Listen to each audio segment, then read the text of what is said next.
Praise the Lord, brothers and sisters. This is the day that the Lord has made, and we shall rejoice and be glad in it. This message is for my Nigerian brothers and sisters. And like I said, most of the time, whenever I speak, it's very, very controversial. It's very, very provocative. But I have a reason I speak, because I want people to think. And this one is a quick one that I want to hit on, because I think there's a lot of hypocrisy and fakeness involved here. And it's about something that I have noticed that is going on, and let's go on it.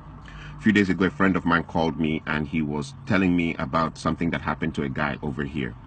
The guy married a Nigerian lady, and he thought it was going to be a great thing for his life. You're excited, you're happy, you've married, your dreams have come true, your vision is happening. But part two of that story ends with the man being deported from the United States. The woman goes to court, files a divorce, takes over the house, the cars, everything he has, and owns it like her own, brings another small boy, puts him in the house to live with her, and the man is in Nigeria. And the man now, the secret story, from my state, Akwa Ibom State, the secret story is come and see him in the village. He's there in the village, just sitting down there. Of course, he's gotten into the hands of all the bad pastors and fake bishops trying to pray to return him back and all that stuff. But after I heard the story, I told my friend, I can't laugh about this story. I can't laugh about it. It makes me depressed. And the next thing that happened after that was I started doing my research, and I discovered it is myriads. Huge number of men having African women. The regions of Africa that I see this thing very common: East Africa, Ghana, Nigeria, the West African sector. So East Africa, Ghana, Nigeria. Here in overseas, they will do so a man will run and leave United States and go back to his country. Some run and cross over to Canada, or they go over to London, and then she will turn and use the courts and take his house, take his car, take everything. I used to find out why should someone ruin someone like that? A so-called wife, in parentheses. Why should someone ruin a man's life to that point?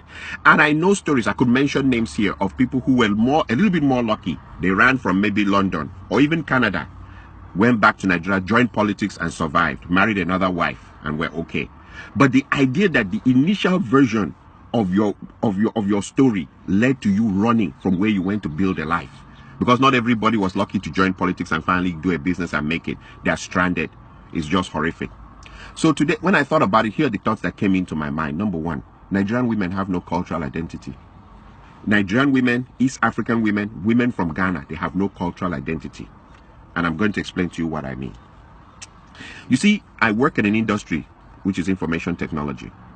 In information technology, there is one country that really, really stands out when you talk about information technology, and it's India. Indians, for some weird reason, I don't know how they got into that thing in the cultural context.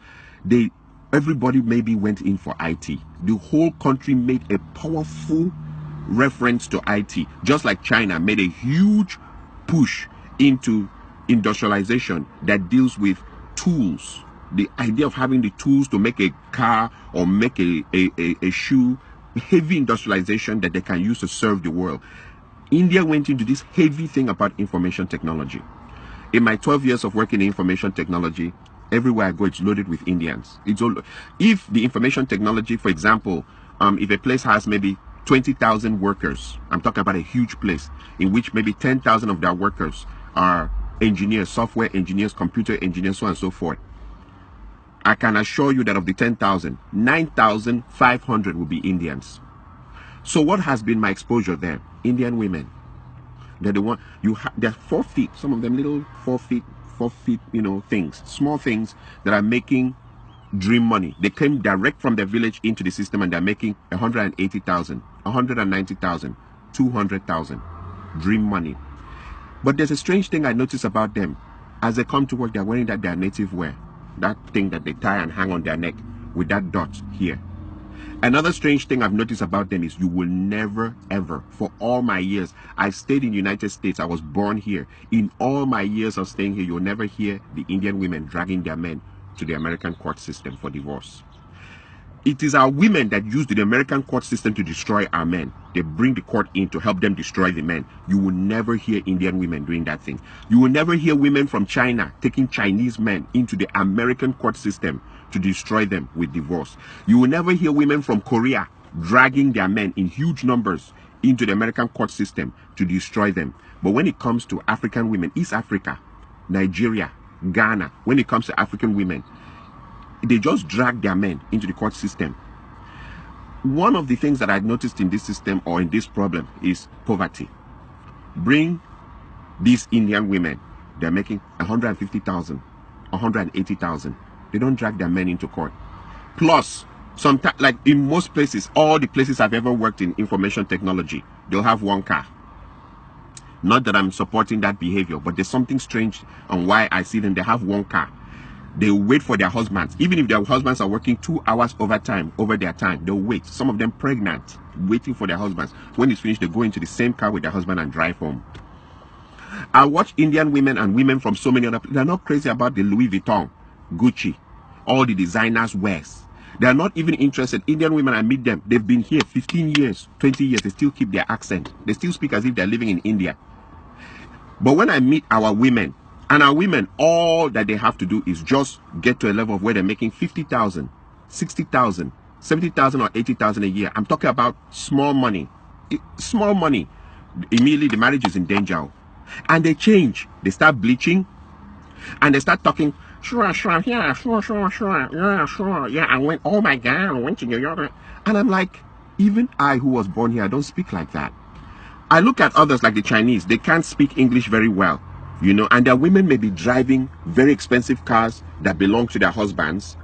And I look at the Indian women who don't speak English very well, and they're not interested in changing their accent or their undertone. And they wear their native dress, that thing, and everything to work. I look at Korean women. I look at other women. They have this sense of cultural identity. African women do not have a sense of cultural identity whatsoever. Little money, and the marriage is over. One thing I've discovered, a common trend, once the women make, they go, nurse, 80,000 is all they need to make. And suddenly your marriage is in danger. They want to call the shots. They want to be the ones that control everything. And if you don't like it like that, they'll bring in the American courts to destroy your life, destroy everything around you. They will insult you, and I'm like, 80,000 is all that it takes for someone to change. Or 70,000, because most of them, even the 80,000 is overtime. They've worked themselves Sunday, Saturday, Saturday night, Sunday nights. They've worked themselves to death. That money that they make as overtime is what is now changing into something that they will destroy everything around them.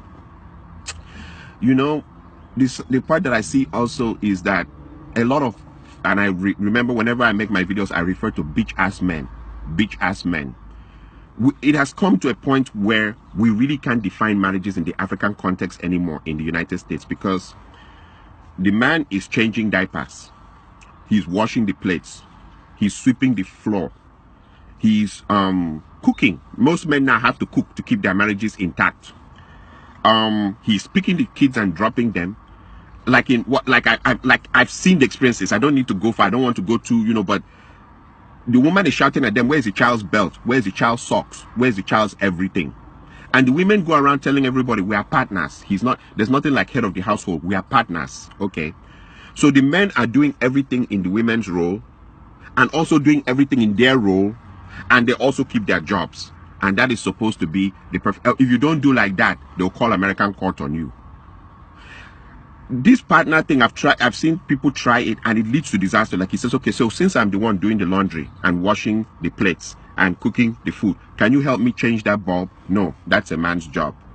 Okay, can you help me change the engine oil in the car? No, that's a man's job. Okay, can you help me paint the other? No, it's a man's job. The women are quick to tell you what's a man's job, but you must do your job and do their job now, and do their job and keep your job also in the society, and come back and still, even there's no respect.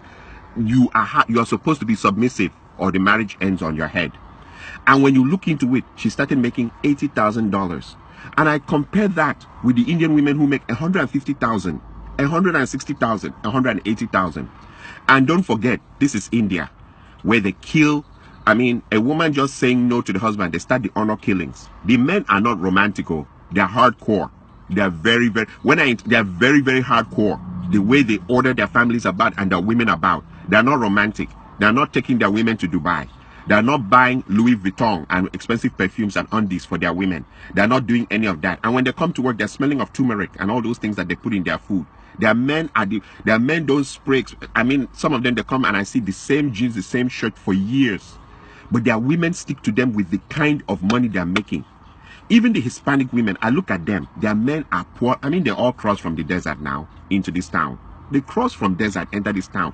I've seen some real dirty, nasty Hispanic women with drop-dead, gorgeous Hispanic women. The women don't leave their men. The same story. We crossed from the desert, came here together. We're sticking together to the bloody end. But when it comes to African women, all they need is just make a little money, and they've turned the marriage upside down. And there are bitch-ass men who will support that behavior. In fact, those women are more celebrated here than even married women. You see a man, if he wants to do his birthday party or his child dedication ceremony or burial or anything, he's inviting all the divorcees who threw their husbands out of the house. They have so much honor. In fact, so many people are calling them and congratulating them for throwing out their husbands out of the house. And sometimes when you go into investigation of why the bitch-ass men are supporting that, is because there's a competition. Africans in America compete to the point of death here in America. Which car someone is driving, which kind of house someone is driving, which kind of job. That's why Africans, it's better you stay away from Africans here.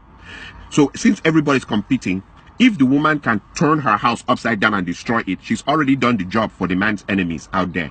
They are applauding her. They now call her for parties and call her to come and drink in their house. And then there's the part two. When they throw their everything away, a clock starts ticking, a timing clock. Who is going to be the first guy to fuck her? Now that she's on her own, now that she's single, now that she's by herself.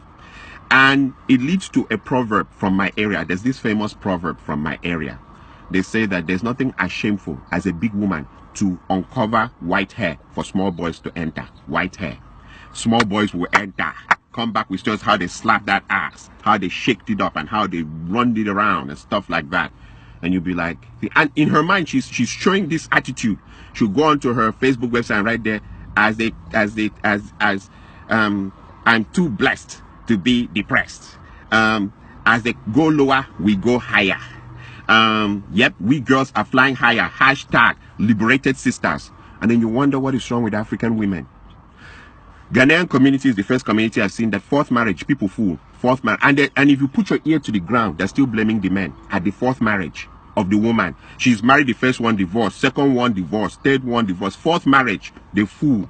They drink, they chop chicken, everything, and they're talking about how all the other three men, there's something wrong with them, that they were animals, that they were this and that. And you wonder, is it always the men that is the problem? Same with the East African women, they will divorce, 3 divorces, 4.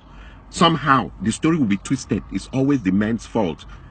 And she's marrying, she can marry up to 7 times. Nobody knows what's going on. I am saying this because too many men's lives have been destroyed because of people who think they are in America. This America thing. Okay, I normally ask this simple question.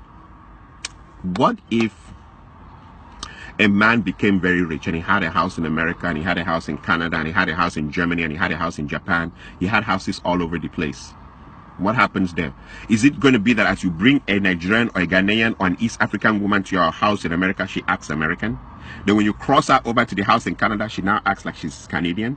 And then when you cross her over to the house in Germany, she now acts like she's German. And then when you take her over to Japan, she now acts Japanese Hong Kong, Kung Fu, Japanese Kung Fu, Shinto-kan, you know? What is it like? Do African women have cultural identity? Do they have any cultural identity? Do they have any loyalty in them as human beings? Do they? Or they're just moved by every wind of doctrine, every wind of thinking. And the hypocrisy, like I said, is now a lot of marriages, the men are the ones doing the women's roles, their roles, and keeping their jobs. All that to keep a man. And you see the men still coming, they come out with a big agbada and turn it and throw it up and stand and say, hey, I want to thank my wonderful wife. I don't want a marriage for the sake of what it looks like in the public. I want to be happy about it inside in my life. The show of that out there in the public, it looks good, but meanwhile back home I'm swallowing Percocet, I'm swallowing high blood pressure medicine, I'm swallowing all kinds of things to stay alive because I want to show people that I kept my marriage going. It's crap, it's bullshit, and that's for bitch ass men. I would rather live longer for my children than to stay in something that is horrific and try to keep it going. One side is always throwing the fishing bowl in the sky. One person is always trying to catch it. When does the other person become mature and stop? Oh, because they're making $80,000. Like I said, come and see the Indian women. 150. The husband is making 180. 200. The husband is making 190. People are making dream money. Indian community, I've never seen anything like that before. In IT, they own it. Google, Facebook, everywhere, they own it. And they're making killing money. Those guys hold cash, dream money, and their wives are not going crazy. You see their wives by their husbands all the time. The other final part I'll leave you with is I thank God for Trump. I thank God for Trump because Trump has defined what America truly is about.